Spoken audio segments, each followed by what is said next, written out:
Can you send a link to for people to get into the meeting? Because I can't find it on Facebook. Well, I've got the Facebook, but it doesn't show.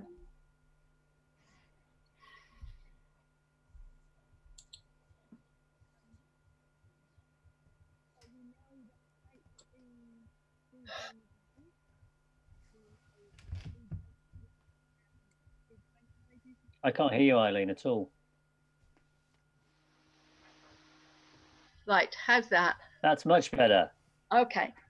Welcome everyone to this Homes for All UK meeting on empty homes and the campaign to fill them. There's empty homes on all our estates. There's homes still being demolished despite the intense pressure to get people out of hostels and off the streets and out of temporary accommodation. And the Federation of Master Builders says 31% of small developers have got new homes standing empty because customers are pulling out or delaying buying them as a result of the pandemic and the lockdown. 31%. So that's why we're having this meeting tonight, to air the issues and see what we can do about it. And I'm really pleased to be joined by a slate of 4 people who are going to do the intros, and then we'll open it up to questions that you can raise your questions and your comments in the Facebook comments or in the YouTube comments, or you can tweet to Homes for All UK, and we'll put rounds of questions to our speakers and hopefully get you answers. So first, I'm really pleased that we're joined by Mark Slater from the Rochdale College Bank support group, which covers 2 estates that are threatened with redevelopment and demolition. So Mark, would you open up the meeting, please? Yeah, thanks very much, Eileen. As Eileen said, my name is Mark Slater, and I live in Rochdale. I'm a tenant in an estate called College Bank in Rochdale, and it's currently under threat of demolition. And I'm chair of the support group that is trying to halt the demolition. Our estates are managed by a housing association called Rochdale Borough-wide Housing Association, RBH. And the 2 estates comprise of Low Fairlinge, which is a 4-floor deck access estate, and College Bank is a 7-block high-rise estate, 4 of which are destined for demolition. We're both in the centre of Rochdale, and it gives great access to the town centre for shops, hospitals, doctors. Really good location. The community here is made up of elderly tenants and some leaseholders, socially vulnerable individuals, people who are rebuilding their lives from personal trauma, the disabled and challenged, and some really fragile individuals who have their home here as a place of refuge. All this along with a really vibrant, multicultural mix of people from all over the world, many of whom have escaped war, famine, and tyranny in their home countries, and many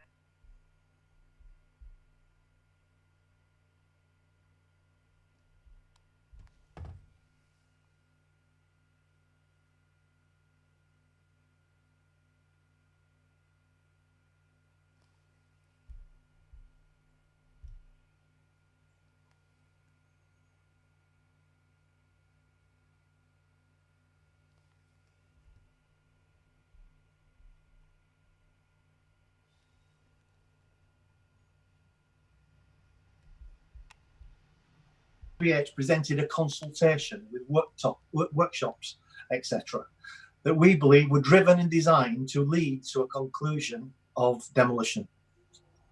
Again, we believe a minimal number of the community took part in these consultations, but actual figures, like a lot of things, have never been released. In June 2017, RBH announced that demolition was the chosen option. Shortly after that, my colleagues on the campaign, led at that time by Robin Parker, an ex-mayor, still a very strong member of our campaign, presented a petition with nearly 600 signatures from the community opposed to the plan, and that was presented to full council.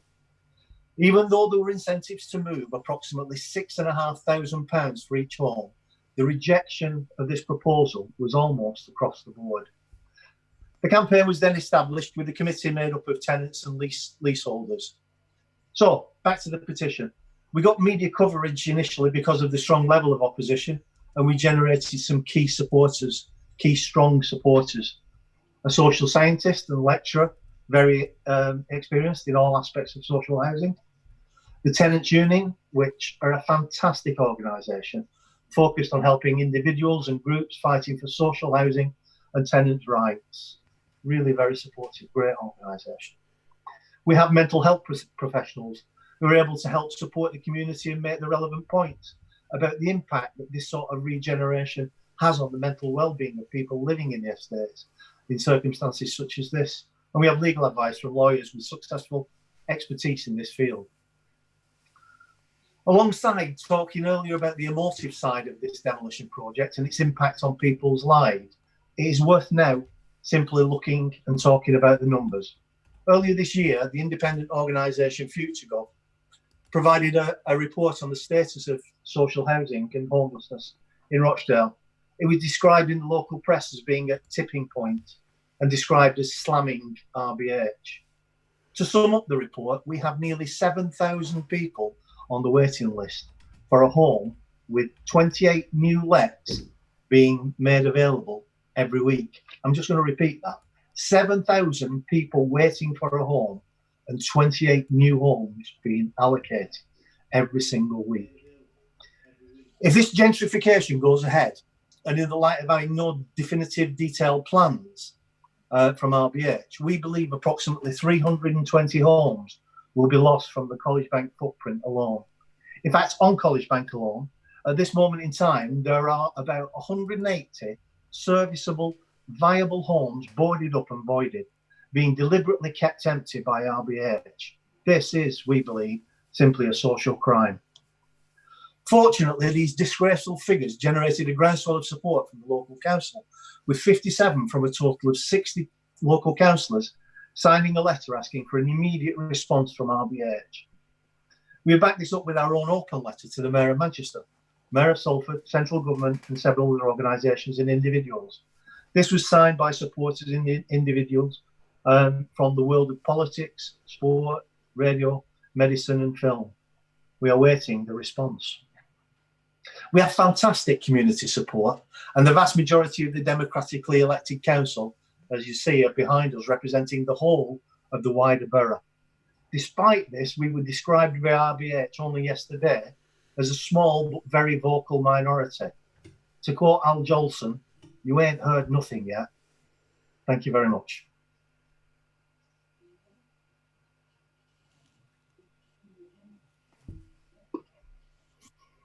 Thank you, Mark. That really puts this discussion exactly where it needs to be. These are the homes that are around us that could be offering accommodation to the thousands and thousands of people in unsuitable temporary accommodation, and the homeless and people who are still on the streets. These homes need to be refurbished and let, not emptied. I meant at the beginning, sorry, we were having a few technical faux pas on my part, and I didn't introduce myself. My name's Eileen Shaw, and I'm part of the Homes for All campaign in the UK. It's an umbrella, it's a network of different tenant groups and housing campaigners, and we come together to fight and represent the issues affecting all our tenures: council, tenants, housing association and private renters, and everybody who thinks we should have the right to a home. And we're really pleased, as our next contributor to this discussion, to introduce Will McMahon, who's from a group called Action on Empty Homes, who have, I'm sure Will explain, but done a really good report that highlights the issue. So over to you, Will. Thanks very much. And thanks for the invitation to speak at this event. Anyone walking around a city in Britain can see large numbers of building projects taking place. Blocks of flats seem to be springing up everywhere. And at the same time across Britain, the number of homeless people and households, those in temporary accommodation, those in overcrowded accommodation, and those paying rents that swallow up half their incomes or more, have been growing in number. So while there appears to be a growing supply of new flats and houses, there also seems to be a growing supply of those without affordable, decent homes to live in. So the question is what's going on to produce both these things together? They shouldn't go together. And in helping to answer this question, I'm going to concentrate on London, because the capital was the focus of our recently launched publication on this issue, titled Pretty Vacant. And you can find Pretty Vacant on the Action on Empty Homes website. And following the first speaker, people tend to think of these as different kind of markets and different kind of areas.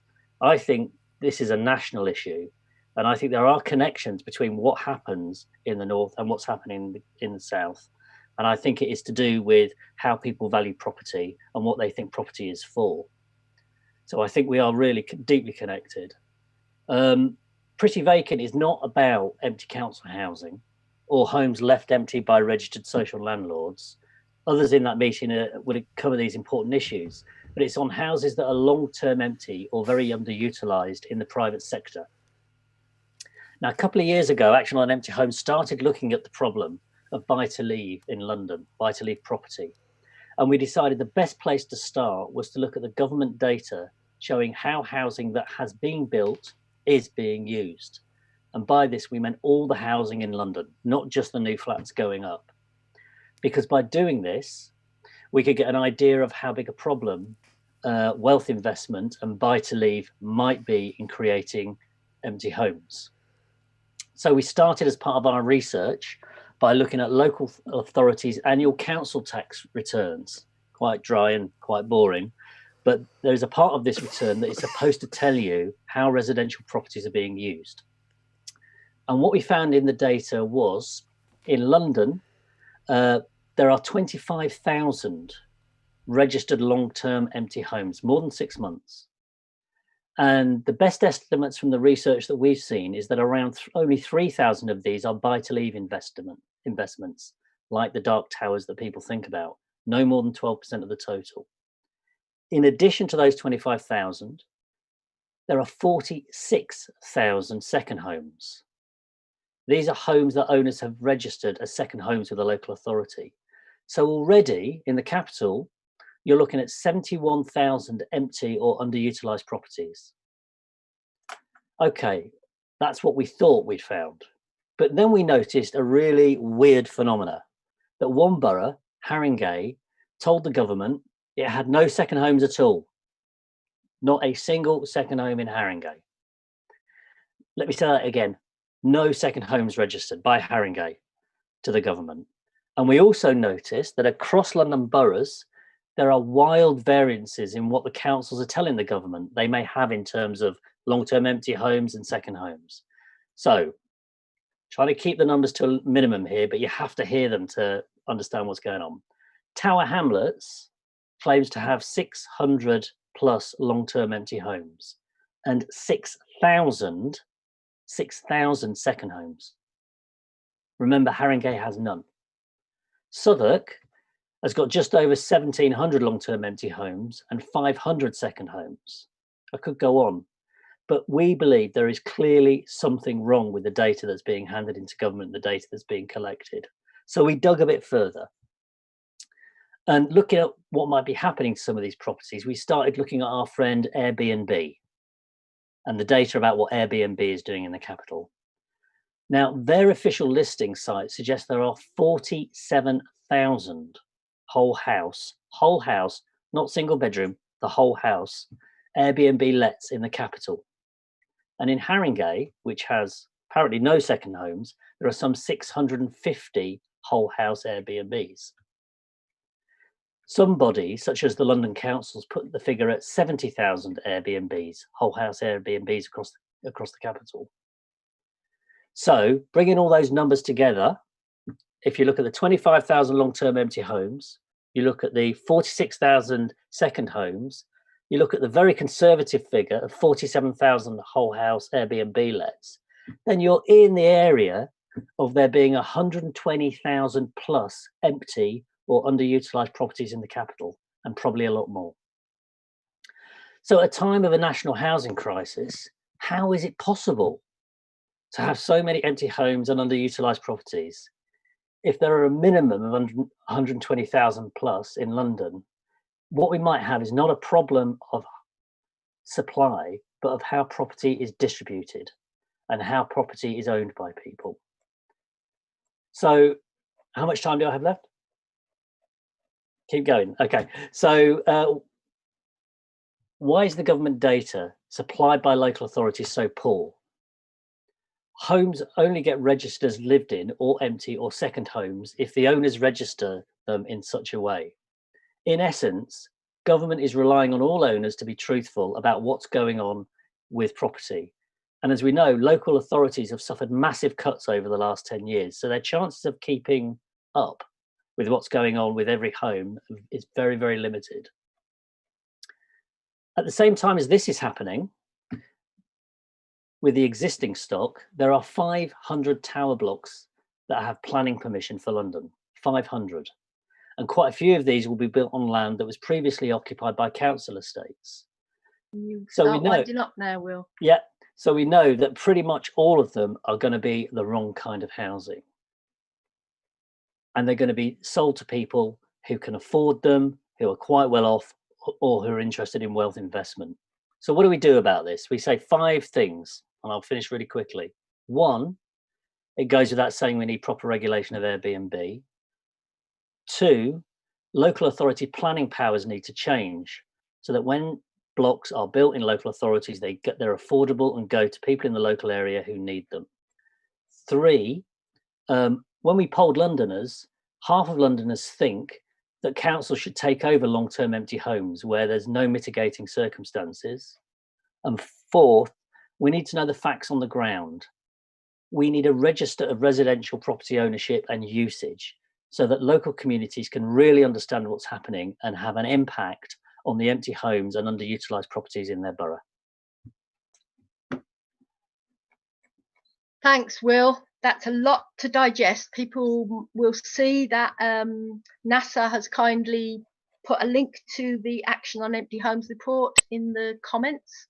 And while we're on that, can I just invite everyone to put in your comments, your thoughts and questions now in the Facebook comments and on YouTube, because we'll round those up and put those to the speakers as soon as the intros are finished.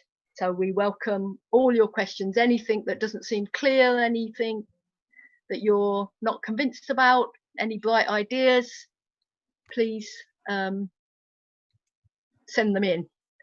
Okay, next, I'm really pleased to be able to invite Tom Zagoria from the Labour Homelessness Campaign, who are attempting to tackle, this is Labour Party members and supporters who are campaigning on the issue of homelessness. Over to you, Tom. Can you unmute yourself? And I'll let you know when your 5 minutes is nearly up. Amazing. Thanks very much, Eileen. Can everyone hear me all right? Is that good? Brilliant. Well, thanks very much for organising this, and it's great to actually, on the point, looking at some of the other fantastic speakers on this panel, I just want to clear something up about the Labour Homelessness Campaign as well, which is that just because we've got the word Labour in our name doesn't mean that we're always going to support other things with the word Labour in their name, like sometimes Labour councils or Labour mayors. When there are gentrifying Labour councils which are trying to push residents out, or which are in other ways trying to socially cleanse our city centres, we are going to stand with those campaigns against it, and we're going to do everything we can to support those. So what we want a Labour government, because a Labour government was the only one. The Tories are never going to build the council homes that we need to properly end the homelessness crisis. They're never going to expand powers for empty dwelling management orders to take over all these empty dwellings or do any of these other things. But obviously the last Labour government didn't exactly do that either. So there's some work to be done there. But in the meantime, before we get the Tories out of power, we need Labour councils to be actively standing up and resisting the measures which the Tories are bringing in, and also resisting the neoliberal housing market. We know that Labour councils are really stretched for funding because of the really drastic austerity cuts which have happened since 2010. But obviously, and I think maybe Southwark Defend Council Housing can speak on this as well, sometimes Labour councils are willing to lose money in pursuit of these neoliberal housing deals. So what we want to do as a grassroots campaign of Labour members is fight to make sure that they can't get away with that, and fight to make sure that Labour councils locally are putting as many socialist policies into place as we can fit in.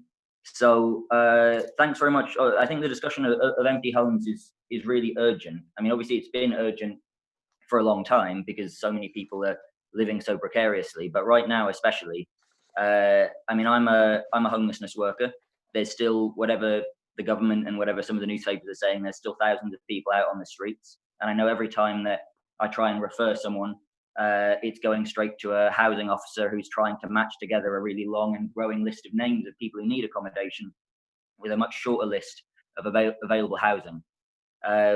More than that, there are 15,000 people who have been housed right now, at least. That's what the government says, which is 3 times more than the number of rough sleepers who the government admitted existed a few weeks ago. So it's quite a lot of people.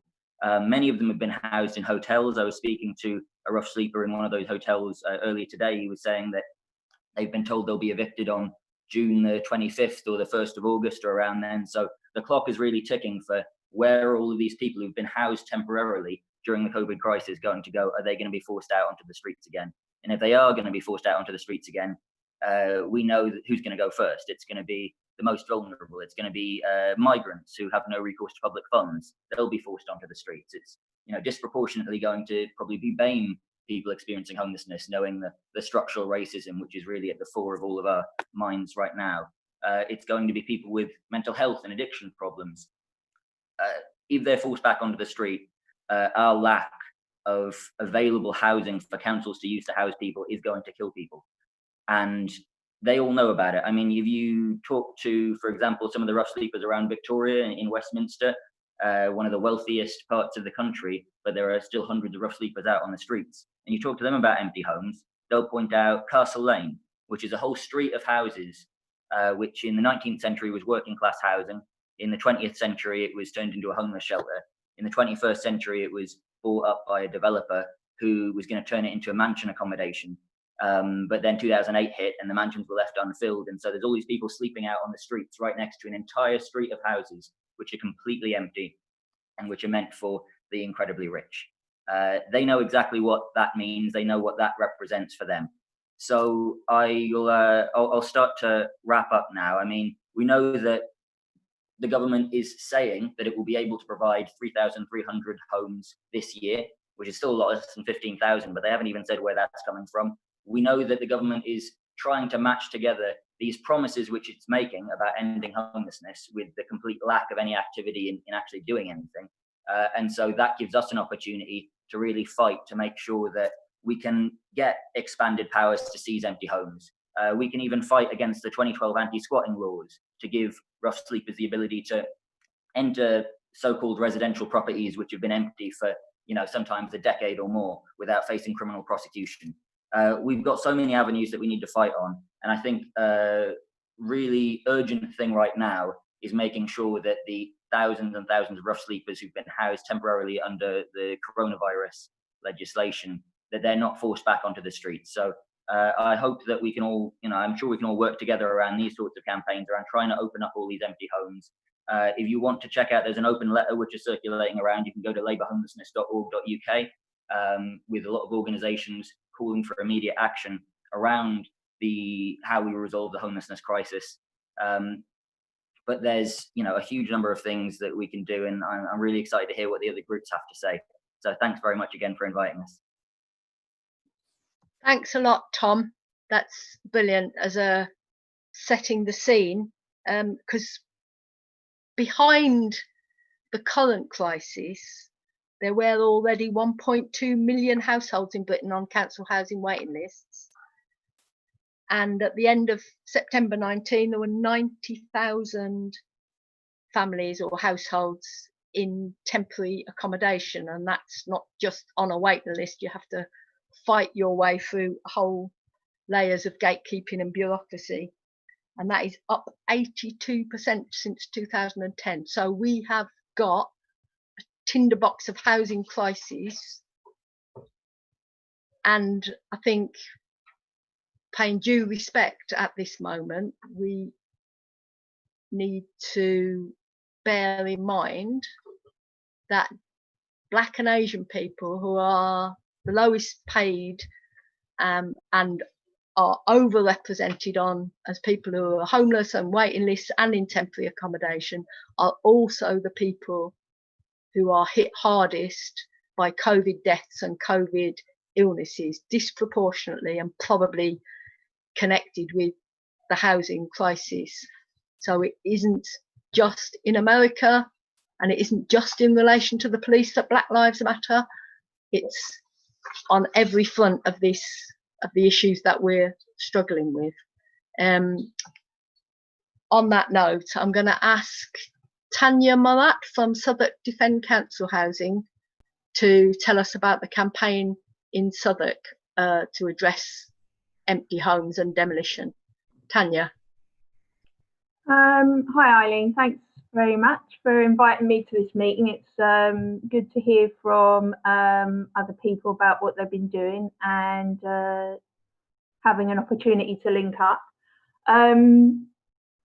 Just a bit of background, Southwark Defend Council Housing's been around since 1999. We were set up to stop the stock transfer of the then 56,000 council homes, which we succeeded in doing.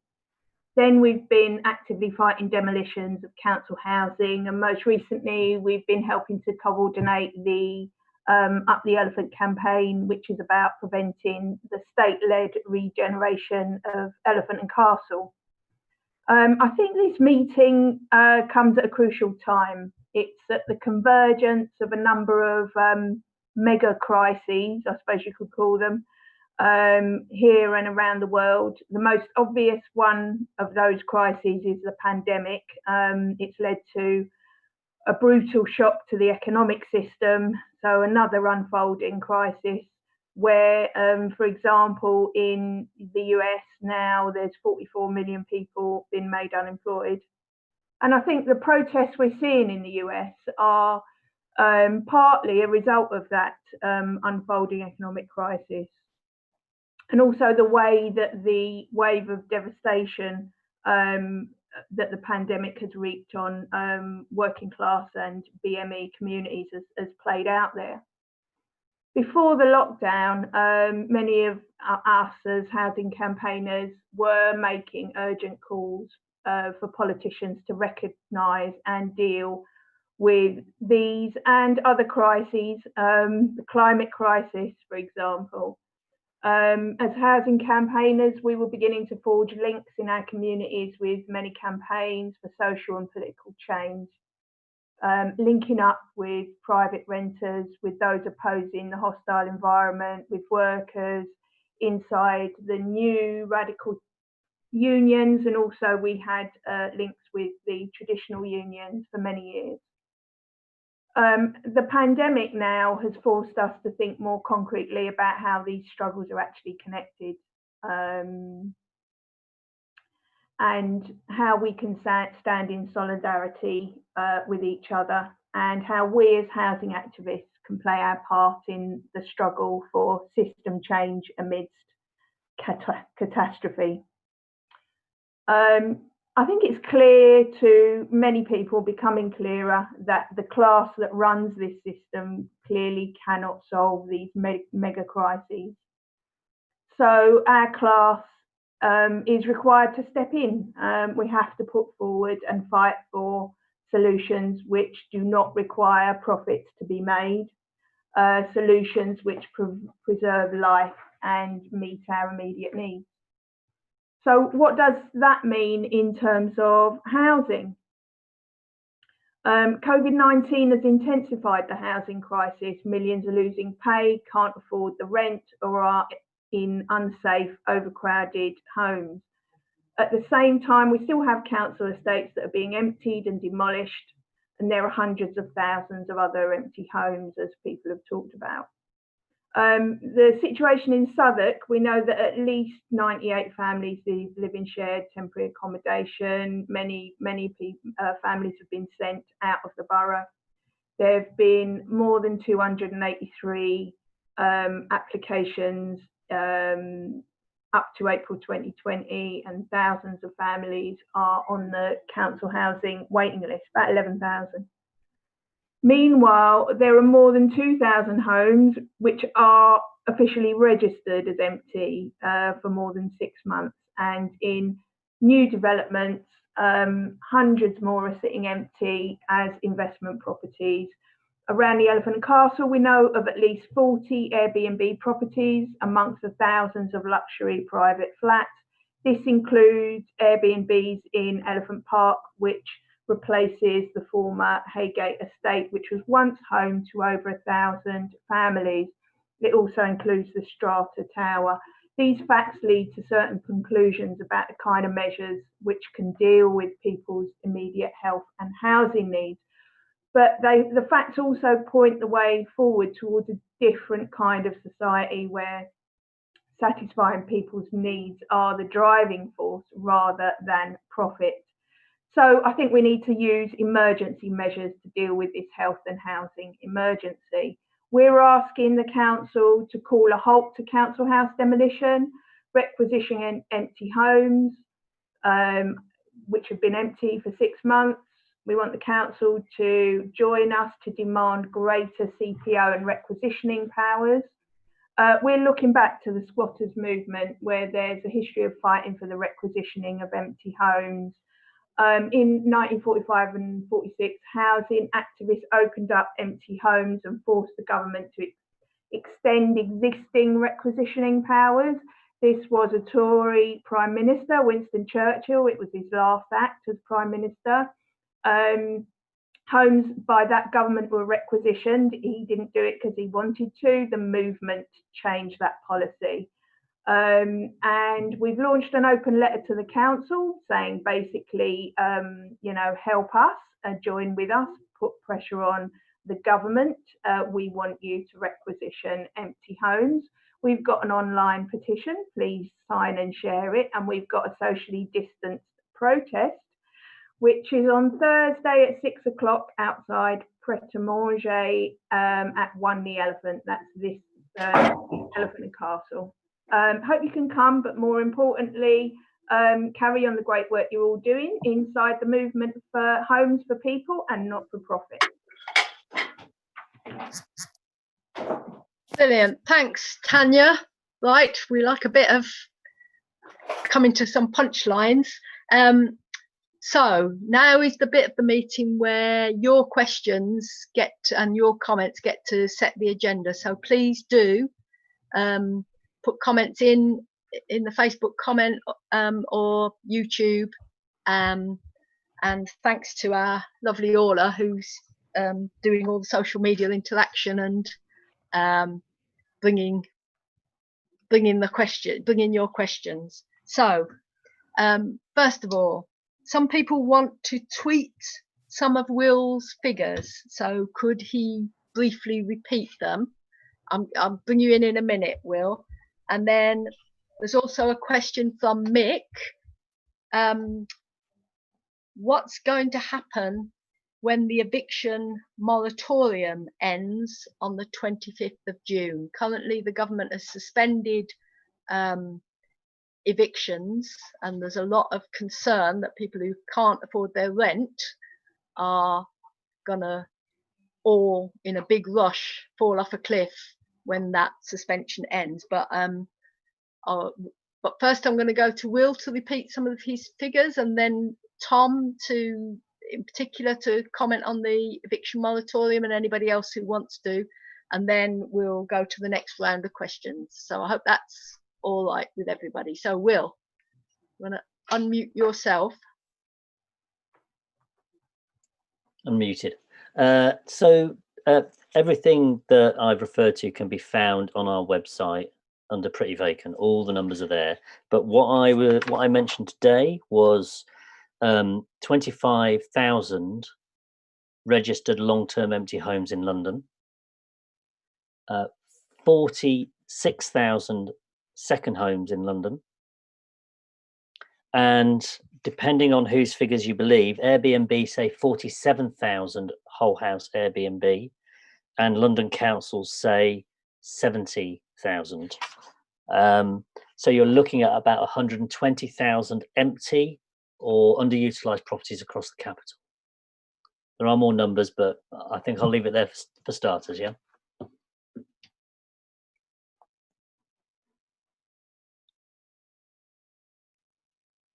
Eileen, you're muted, but I think, were you saying I should go? Brilliant. So yeah, just on was it Mick's question? Yeah, I mean, it's a really, really important question. To be honest, we're already seeing people getting, I mean, there are new people coming into the shelter where I'm working at right now. I'm actually meant to be on shift, so I'm afraid I'll have to head off after this round of questions. But there are new people coming into my shelter right now who've been illegally evicted. I mean, this is happening already. There's a lot of landlords who are just sort of cash in hand, slightly off the grid. They're already evicting people. But you're absolutely right that when we get to this sort of precipice, when the evictions moratorium, I mean, it's an eviction postponement, basically. There's no relief for people whose rent arrears. There's none of this, support that's actually needed. And we're also going to be running the problem that the furlough scheme is going to start to be rolled back, which means that a lot of those sort of high street businesses, the shops, the fast food places, they're going to start having to, reopen themselves, but without having that footfall, because that's still going to be way down. So they're not going to need as many staff. And so all the people who are working there, who are predominantly going to be on 0 hours contracts, they're going to be laid off rather than put under this furlough scheme. And so we're going to see, all these factors coming together, and it's going to lead to a massive spike in homelessness. We absolutely know that that's going to happen. And that's going to happen at a time when local authorities are not going to have the space to put people in. They're not going to have the funding to actually do the needed homelessness outreach to get people into accommodation, because they've already had these drastic cuts, sometimes 60% of their core budget since 2010, £1 billion in cuts for single homelessness services every single year since 2010. So, and meanwhile, they're right now trying to deal with the coronavirus crisis, basically using their reserves because the additional government money is nowhere near enough. So basically, all of these factors are going to come together, and there are going to be massive evictions, and we are going to see the homelessness crisis spiral out of control. I guess the other thing that hopefully will happen around then is going to be a big spike in eviction resistance. I think that's going to have to take place both in the private rented sector, and also it would be good if that happened in some of those hotels as well, because we can't have people being evicted from hotels so they can go back to making profit for massive hotel chains while there are still people who need a place to live to self-isolate. So I think, anyone who isn't already a member, join a renters union. I think all of our groups need to be campaigning together to prevent the coming, humanitarian crisis on our streets, because it's absolutely coming. So yeah, that's what I'm predicting is going to happen. And I think it's pretty certain that we are going to have a lot of work to do as left-wing housing activists. Thanks, anyway, Tom. Just to say thank you all for this fantastic call as well. I'm going to have to log off now, but it's been great hearing from all the other speakers. And thanks, and we appreciate it, especially as you're working. I don't know if Mark or Tanya want to comment on the question about evictions.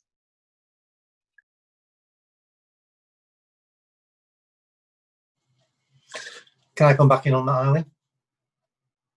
I've not got a lot of personal experience with this, but I do know that one of our supporters, one of the real contributors to what we're doing is the Tenants Union, and I know that they work with a lot of individuals, giving a lot of individual support and groups, but particularly, and I know they're very focused on the end of the moratorium, and they're looking to help anybody that is going to be under threat of eviction.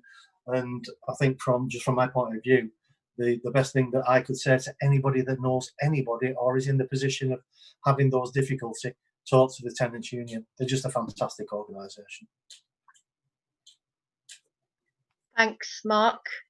Okay, so more questions are coming in, and there's still time if people want to put their questions in the comments on Facebook or on YouTube, or you can tweet them.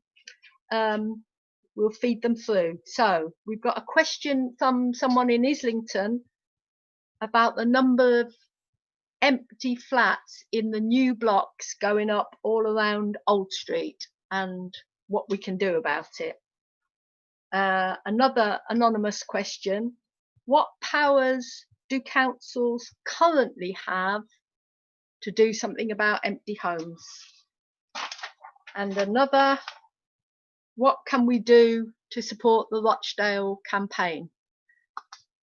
So I'm gonna perhaps we can start with the question about the empty blocks in around Old Street. Does anybody, Will, do you want to come in on that?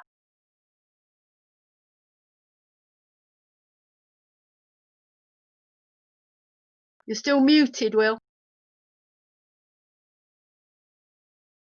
I think the first thing we need to do is do some background research on who's developing them, what the capacities are, and where they're being marketed. Yeah. So we need to get our kind of research right, and then we need to kind of bring what's going on with those blocks to public attention. Now, in Islington, there is quite a debate going on in the local press at the moment about empty homes. So people need to kind of get involved in that debate in the Tribune and the Islington Gazette as well.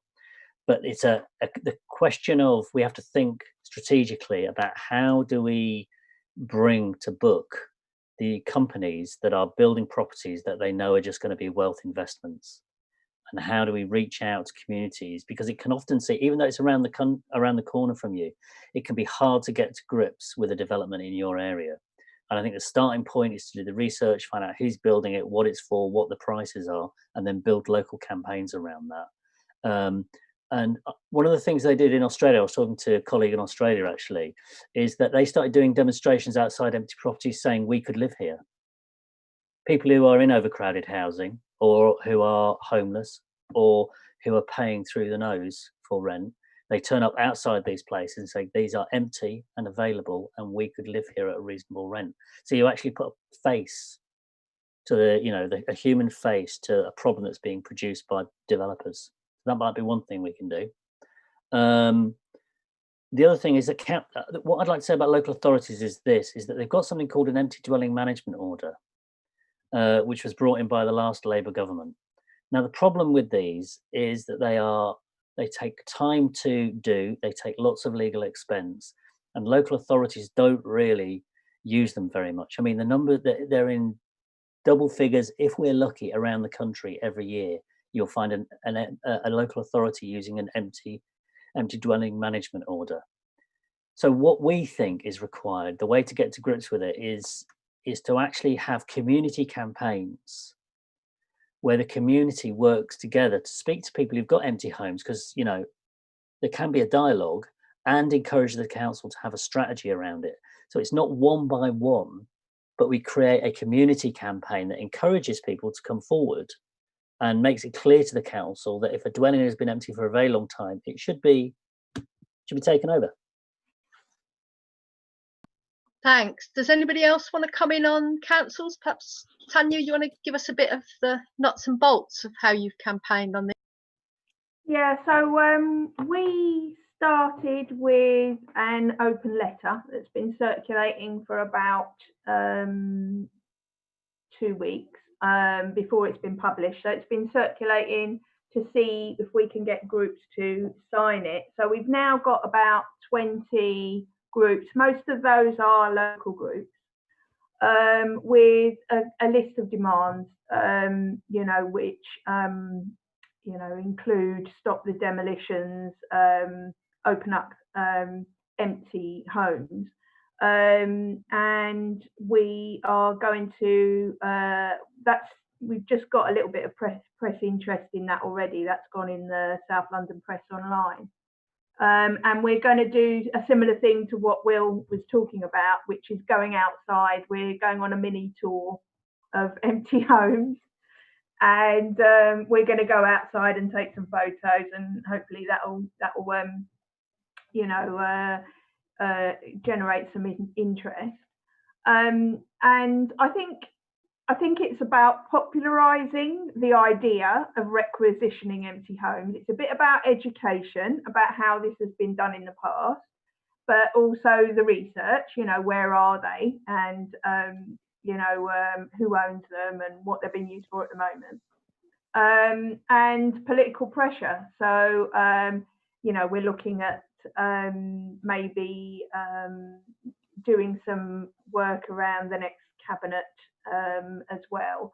But I think it's something that we definitely want to build, and we'll see how this first protest goes. I hope it goes well and it creates a little bit of interest. I think if everyone was doing that, then it would create even more interest. So if everyone sort of in a local authority area, if the housing campaign has said, right, well, these are our list of demands and we want local groups to sign it, and we want the council to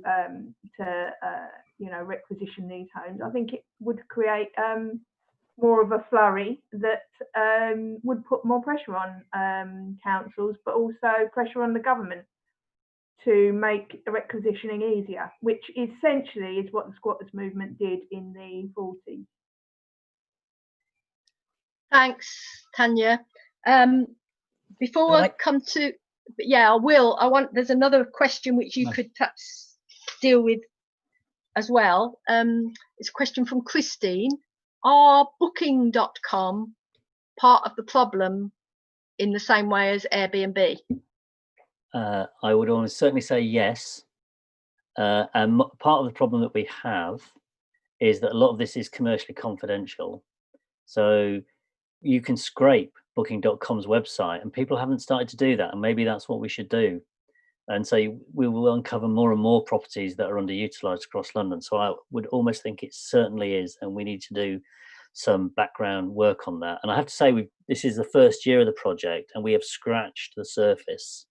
Yeah, we've scratched the surface. Can I just say on the issue of finding empty homes, it is quite tricky. You can do it. Local community intelligence is the way to do it, I think, absolutely, certainly. And by focusing on new builds, you'll get more traction. But some people must know in their area of empty properties, large ones that have been empty for a long time, and they're a good focus for campaigning. With the caveat that on occasion, a home is there are mitigating circumstances to do with probate, that somebody's died. So you need to be a bit cautious. But once you find some good examples, I think the idea of having local community campaigns around it is a really good idea. Thanks, Will. So as always, there's a flurry of more questions coming in. Mark, I'm going to save you to the end and bring you back in about what people can do to support Rochdale, just so that it's fresh in their minds. There's a question from activists in the United States. Why is this issue not in the mainstream media? Why aren't people going mad about this? That is a question probably to all of us. Mm-hmm. And another question, why are housing acts, I think that means legal stuff, so complex? Which probably none of us can quite answer that. So let's do one more round of any comments people want to make. Maybe we'll start with Mark about the Rochdale campaign, and then any flurry of last minute questions, you have to get them in quick, and we'll talk about what's going to happen next. Mark, over to you. Thanks, Ali. In terms of what people can do to help with campaigns such as ours, I think support is really, really key. And social media has been really successful for us in building the campaign and presenting our case. And I think you're going to put contact details up at the end of the meeting. Is that right, Ali? So yeah. our Twitter account, our Facebook pages, and things like that. They're a really useful base for anybody to just like and retweet or comment, and supporting comments are really, really useful. More useful, really, than you would imagine. Because, as I said at the end of my presentation, RBH keep banging away with this small but vocal.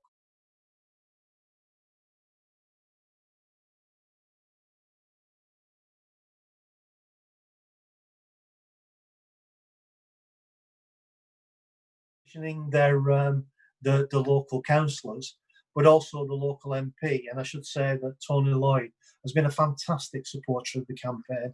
It's not just the councillors. He's really concerned about the disastrous situation of social housing in Rochdale, and he's really. But if these people know the weight of support that we have locally and even nationally, well, that would be a great deal of help. Thanks, Mark. Will, anything to add? Well, I think why it's not in the media, I think it's a really good question, actually. And we've one of the reasons why I went for this job a couple of years ago was because I saw the numbers and thought, blimey, this is outrageous, and something must be done about it. You know, there are 225,000 long-term empty properties in the country. You know, I mean, it's a massive story, this. So we are working hard to get it into the media and have had some success. But what I would say is that we have campaigns going on across the country raising this, then the journos take notice and the media take notice, and that will push it up their agenda. So, you know, we're after an outbreak of a national campaigning here. I mean, we're a tiny organisation, right? There's small numbers of us, but we know in alliance with lots of people across the country who are concerned, we can make an effect and have an impact, and it's moving up the policy agenda. Thanks, Will. Tanya? No, I'll just agree with that. I think there's lots of things that are not considered newsworthy that are real news, you know. That's about in whose interest it is to keep these things quiet. I think the development industry is a very, very powerful lobby, and the idea that homes are an investment rather than a necessity and part of, you know, what everyone needs, that has become commonplace, and a lot of profits depend on keeping the price of housing very high. You know, sometimes people's pensions depend on keeping the price of housing very high. So it's about the system and systemic problems, which, you know, to properly address the housing crisis, you would need to address the massive disparities of wealth and power in society. And that's not something that a media with kind of generally supportive, you know, proprietors really necessarily wants to delve into, unless forced to by massive campaigns, of course.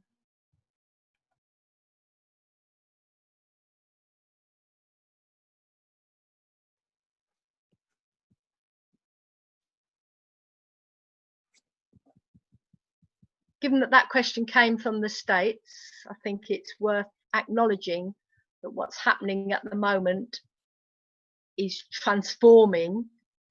The anger about police racism is transforming the whole agenda, and in a sense we're not there, but there is a job to be done.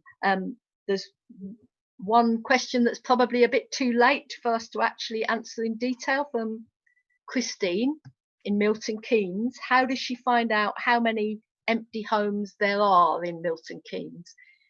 If we haven't got time to deal with it now, maybe Will, you can send us information which we can direct to Christina how she would go about it. Yeah. So if there's no further comments from the panel, I want to just wrap up by saying this is not only at us being fussy about places being empty. We're not being NIMBY neighbours. This is about the opposite. This is about saying, at a time of real crisis, with, remember the figures, there's 1.2, I think it is, million households on the housing waiting list. There's 80,000 families and family groups in temporary unsuitable accommodation, not all of it, but most of it. And there are hundreds and thousands of council and housing association blocks with empty homes in them, and homes not being let, and homes threatened with demolition. And then there are the hundreds of thousands of empty and underused and misused homes in private renting. And at the same time, currently, by late June, there will be an eviction crisis in this country. So what can we all do to bring those two things together, empty homes and people that need them? We can, I'd say, we can highlight, you can highlight, get together and highlight in your local area, empty homes, empty luxury blocks, empty and underused new builds, places sitting unsold. These are homes that should be put to use, and if it takes council requisition or council municipalisation, then we need to fight for that. If you are in London and can get to Southwark on Thursday to support their action to highlight a particular group of luxury empty homes, then please do that. If you can join with Homes for All UK and bombard the housing minister with letters and send us a copy saying this is an outrage and we demand action, do that. But the essence of all of this is get organised and link up with other people and organise around the housing issues where you are, because it's that kind of pressure on councillors, MPs, landlords, that in the end is the force that will make the change. On that note, I want to thank everybody for taking part. The meeting will be on YouTube and available to see. Send the links out. Copy. The last meeting we had, I can't remember, 60, 70 people on the meeting, and by the next morning 2,500 people had viewed it.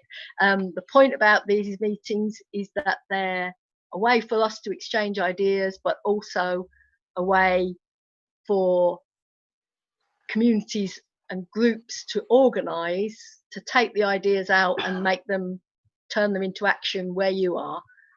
On that note, we're going to wrap up here, but we're going to put up, I hope, contact details for all the groups and the organisations who've been involved, and I hope you'll take Mark at his word about helping tweet and support the Rochdale campaign on social media, but also take Will on his word about supporting local groups doing action on empty homes. Take Southwark on their word and get stuck in, and get stuck in where you are.